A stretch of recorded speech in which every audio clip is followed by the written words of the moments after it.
Hello, welcome to परीक्षा study. आज मैं आपको चैप्टर नंबर फर्स्ट का जो टॉपिक जितने करा दिए मैं उससे आगे के टॉपिक्स कराऊंगा। तो हमारा चैप्टर नंबर फर्स्ट है ईंटें, मनके तथा अस्थियां। ये चैप्टर चल रहा था हड़प्पा सभ्यता के बारे में। तो इससे आगे के टॉपिक मैं आपको कराता हूँ। तो आइए शुरू करते हैं आज के टॉपिक्स। तो आज जो हम पढ़ेंगे, मैंने आपको समाधान के बारे में अपने लास्ट वीडियो में बता दिया था। आज हम जो पढ़ेंगे शिल्प उत्पादन के बारे में जानेंगे कि शिल्प उत्पादन कहाँ पे किया जाता था। तो शिल्प उत्पादन के विषय में जानकारी। मानचित्र 1 में चहुंदड़ों को चिन्हित करना है हमें। ये मोहनजोदड़ो 125 हेक्टेयर की तुलना में एक बहुत छोटी बस्ती है जो लगभग पूरी तरह से कहाँ किस चीज का उत्पादन होता था, वहाँ पे शिल्प का उत्पादन होता था। शिल्प कार्यों में कौन कौन से शिल्प में क्या आता है? मनके बनाना, शंख की कटाई करना, धातु का मोहर बनाना या बाट बनाना, ये सब क्या है? शिल्प कार्य के अंतर्गत आते हैं। ये हमारे शिल्प कार्य के अंतर्गत है। मनकों के निर्माण में प्रयुक्त पदार्थों की विविधता उल्लेखनीय है। कॉर्निलियन सुंदर लाल रंग का एक पत्थर है। जेस्पर, स्फटिक जो दे रखा है, क्वार्टज तथा सेलखड़ी जैसे पत्थर, तांबा, कांसा तथा सोने जैसी धातुएं, टंक, शंख, फ्रांस और पक्की मिट्टी सभी का प्रयोग मनके बनाने में किया जाता था उस टाइम पे। कुछ मनके 2 या से अधिक पत्थरों को आपस में जोड़कर बनाए जाते थे, तो कुछ सोने के टॉप वाले पत्थर के होते थे। इनके कई आकार भी होते थे। कोई बेलनाकार आकार का था, कोई गोलाकार आकार का था, कोई ढोलाकार आकार का था, कोई चक्राकार चकोर आकार का था तथा खंडित था। कुछ तो ऐसे थे, मतलब उनकी साइज क्या है, बिल्कुल ही अलग थी। इसके बाद जो उस पे उत्कीर्ण किए जाते थे, उस पे कुछ लिखा भी होता था मनकों पे। कुछ को उत्कीर्ण के चित्रकारी के माध्यम से भी किया गया था, उसको सजाया गया था। जैसे आपको चित्र में दिख रहा होगा, इस तरीके से सजाया भी, कुछ चित्रकारी भी कर रखी थी कुछ मनकों पे, कुछ मिट्टी के उस पे बर्तनों पर, और कुछ पर तो रेखांचित उकेरे भी हुए थे। देखिए जो लाइनें दिख रही है आपको। मनके बनाने की तकनीकों में प्रयुक्त पदार्थ के अनुसार विभिन्नताएं भी थी। सेलखड़ी जो एक बहुत ही मुलायम पत्थर होता था, पर आसानी से कार्य हो जाता था। कुछ मनके सेलखड़ी चूर्ण के लेप के सांचे में ढालकर तैयार किए जाते थे। इससे ठोस पदार्थों से बनने वाले केवल ज्यामितीय आकारों के विपरीत कई विविध आकारों के मनके बनाए जा सकते थे। सेलखड़ी के सूक्ष्म मनके कैसे बनाए जाते थे? ये प्रश्न प्राचीन तकनीकों का अध्ययन करने वाले पुरातत्वविदों के लिए पहली बना हुआ है कि इसको कैसे किया जाता था। पुरातत्वविद द्वारा किए गए प्रयोगों ने यह दर्शाया है कि कॉर्निलियन का लाल रंग, पीले रंग के कच्चे माल तथा उत्पादन के विभिन्न चरणों में मनकों को आग में पकाकर क्या किया जाता था, उसको प्राप्त किया जाता था। पत्थर के पिंडों को पहले अपरिष्कृत आकारों में तोड़ा जाता था। पहले उसको तोड़ते थे, फिर उसको बारीक पीस कर शल्क निकाल कर उनमें अंतिम रूप बाद में क्या कर दिया जाता, दे दिया जाता था। घिसाई की जाती थी, पॉलिश, और इनमें छेद करने के साथ ही ये प्रक्रिया क्या हो जाती थी, पूरी हो जाती थी। अभी जो ये मनके शिल्प कार्य का जो केंद्र माना जाता है वो चहुंदड़ो माना जाता है, ठीक है, और लोथल। हाल ही में ढोला विधि से छेद करने के विशेष उपकरण मिले हैं। तो चहुंदड़ों में और लोथल में क्या है, ये छेद करने के उपकरण मिले थे जिससे वो छेद करते थे इनपे। नागेश्वर तथा बालाकोट को चिन्हित करना है तो आप पाएंगे कि ये दोनों बस्तियां समुद्र तट के कहां पर है, बिल्कुल पास में ही है। ये शंख से बनी वस्तुओं जिनमें चूड़ियां, करछियां तथा पच्ची कार्यों की वस्तुएं भी इसके अंदर क्या है, शामिल है। कि निर्माण के विशिष्ट केंद्र जहां से ये माल दूसरी बस्तियों तक ले जाया जाता था। इसी प्रकार ये भी संभव है कि चहुंदड़ो और लोथल से तैयार माल जैसे मनकी हो गए, मोहनजोदड़ो, हड़प्पा जैसी बड़ी शहरों केंद्रों तक लाया जाता था। तो ये था शिल्प उत्पादन। तो शिल्प उत्पादन के बारे में जो मैंने बताया, मैं उसको एक बार आपको दोबारा से शॉर्टकट में बताता हूँ। तो शिल्प उत्पादन कहाँ पे किया जाता था? शिल्प उत्पादन चहुंगड़ू नामक क्षेत्र पे किया जाता था, जिसका महत्वपूर्ण केंद्र था। शिल्प उत्पादन में कौन कौन से कार्य आते हैं? मनके बनाना, शंख की कताई करना, धातु कार्य या मोहर का निर्माण करना या बाट बनाना, ये शिल्प कार्य के अंतर्गत आते हैं। मनकों का निर्माण विभिन्न प्रकार के पदार्थों से किया जाता था, जो हमने पढ़ा। कॉर्नेलियन क्या होता था? एक सुंदर लाल रंग का पत्थर है, जैस्पर, स्फटिक, इन सबका हम क्या करते थे? यूज करते थे मनके बनाने के लिए। कुछ मनके दो या अधिक पत्थरों से जोड़कर, आपस में जोड़कर बनाए जाते थे। ये मनके कई आकार के भी होते थे, इनका आकार भी डिफरेंस आकार का होता था इनका। इन पर चित्रकारी भी की जाती थी, लाइनें भी खींची जाती थी। मनके बनाने में विभिन्न पदार्थों को इस्तेमाल भी किया जाता, जो भी हमने पढ़ा। तो कौन कौन से पदार्थों का इस्तेमाल किया जाता है? स्फटिक, स्पार्टर, सेल खड़ी का सेल खड़ी है ना। तो ये सेल खड़ी का एक मुलायम पत्थर होता था, जिसका यूज किए करते थे। कॉर्नेलियन क्या है? लाल रंग और पीले रंग के कच्चे माल की आग से पकाने में प्राप्त होता था ये कॉर्नेलियन। मनके को बनाने में घिसाई विसाई छेद करने का भी प्रक्रिया होती थी, और छेद करने के लिए जो उपकरण है वो कहाँ से मंगाए जाते थे? लोथल और चहुंदड़ो और धोलावीरा से मंगाया करते थे। अब नागेश्वर और बालाकोट दोनों बस्तियां कहाँ पर है?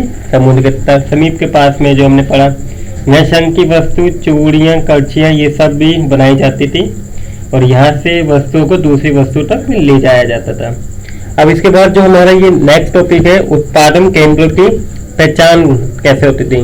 तो जब इस शिल्प का उत्पादन होता होगा तो उस टाइम पे जो बच जाता होगा सामान, वो क्या करते होंगे?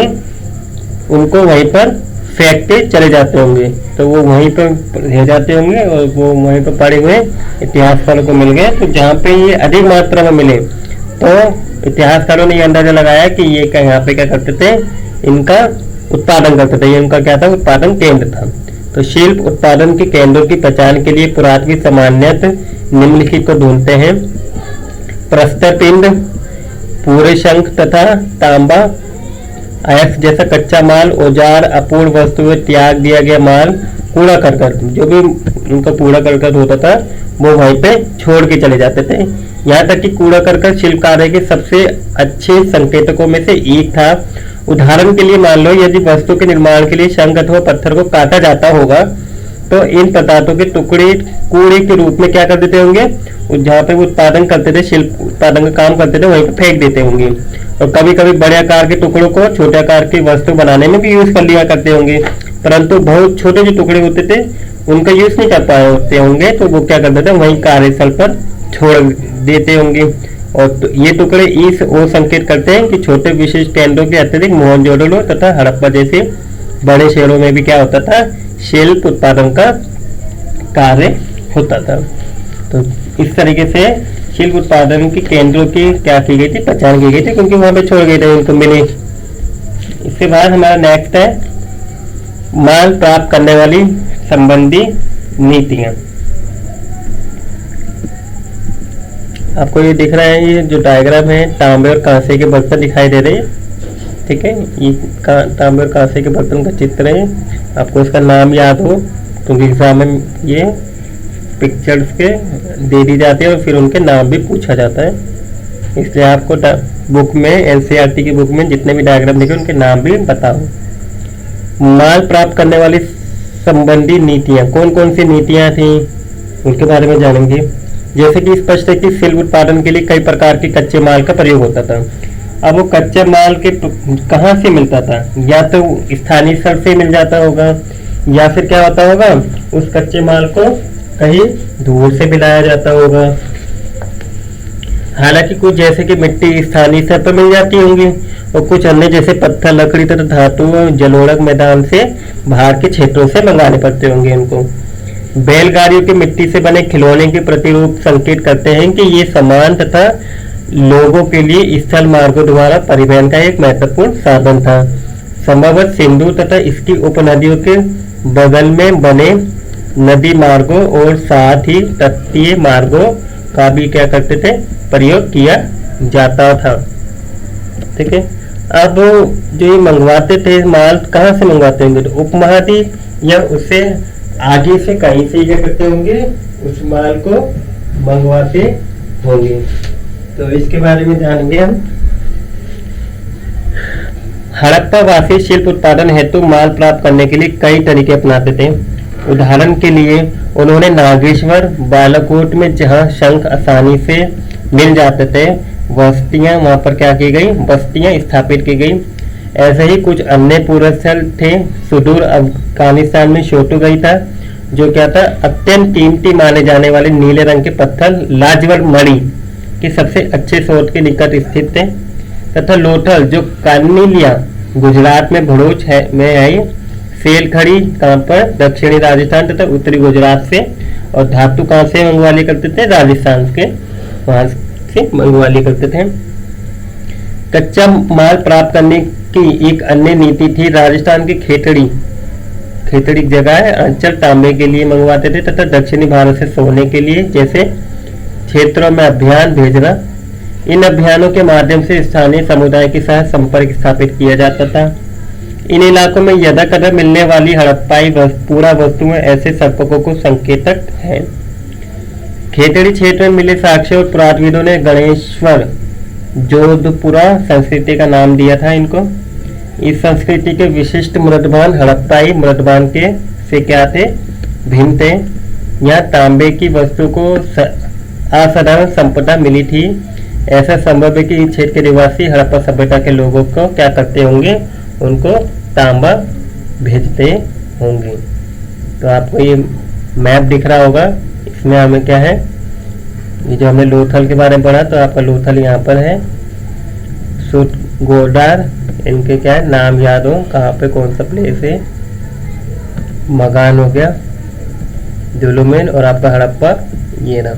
तो आपको इनके प्लेस के बारे में पता हो। जैसे मेसोपोटामिया कहाँ पर, देखो हड़प्पा यहाँ है, तो मेसोपोटामिया कहाँ है, यहाँ पे मेसोपोटामिया की लोकेशन है। इसके बाद तीसरी सहस्त्र विदा ईसा पूर्व में दिनांकित मेसोपोटामिया के लेखों में मगान, जो संभवतः ओमान के लिए प्रयुक्त नाम था, नामक क्षेत्र से तांबे के आंगन के संदर्भ मिले हैं। यह रोचक बात यह है कि मेसोपोटामिया के स्थलों से मिले तांबे में भी निकल के अंश मिले हैं। लंबी दूरी के संपर्क की ओर संकेत करने वाली अन्य पुरातत्विक खोजों में हड़प्पाई मोहरे, बात, पासे तथा मनके भी मिले हैं। इस संदर्भ में यह भी देखना जरूरी है कि मेसोपोटामिया के लेख दिलुमन, संभवत बहरीन द्वीप, मगान तथा मेहलुहु संबर हड़प्पाई क्षेत्र के लिए प्रयुक्त शब्द नामक क्षेत्रों से संपर्क की जानकारी उनको वहां से मिली थी। ये लेख मेलुहा से प्राप्त निम्नलिखित उत्पादों का उल्लेख करते हैं। अब कॉर्निलिया लाजवर मणि, तांबा, सोना तथा विभिन्न प्रकार की लकड़ियां। मेलुहा के विषय में एक मेसोपोटामिया मिथक ये बताते हैं कि तुम्हारा पक्षी हजा पक्षी हो। इसकी आवाज राजप्रासाद में सुनाई दी। कई पुरातत्वविदों का मानना है कि हजा पक्षी कौन होता था, मोर था। क्या ये नाम उसे अपनी आवाज से मिला था? ऐसा संभव है कि ओमान, बहरीन या मेसोपोटामिया में संपर्क सामुद्रिक मार्ग से था। मेसोपोटामिया के लेख मेलुहा को नाविकों का देश भी कहते हैं। ठीक है। और इसके अतिरिक्त हम मोहरों पर जहाजों तथा नावों के चित्रकार भी हम पाते हैं। इसके चित्र भी मिलते हैं, जैसे आपको दिखा रखा है ये ना, चित्र वाली मोहर है आपको ये दिख रही। नाव के देखो, आपको दिख रहा होगी, नाव के चित्र बना हुआ है यहाँ पे।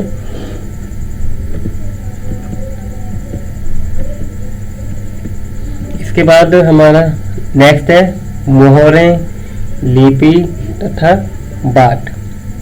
तो मोहरें, लिपि तथा बाट के बारे में हम अपने नेक्स्ट पार्ट में पढ़ेंगे। तो आई होप मैंने आज आपको जो कराया वो आपको समझ में आया हो। अगर आपको मेरी वीडियो अच्छी लगी हो तो please like the video, share the video, और अगर आप मेरे चैनल पे नए हैं तो please subscribe the channel. Thank you for watching video.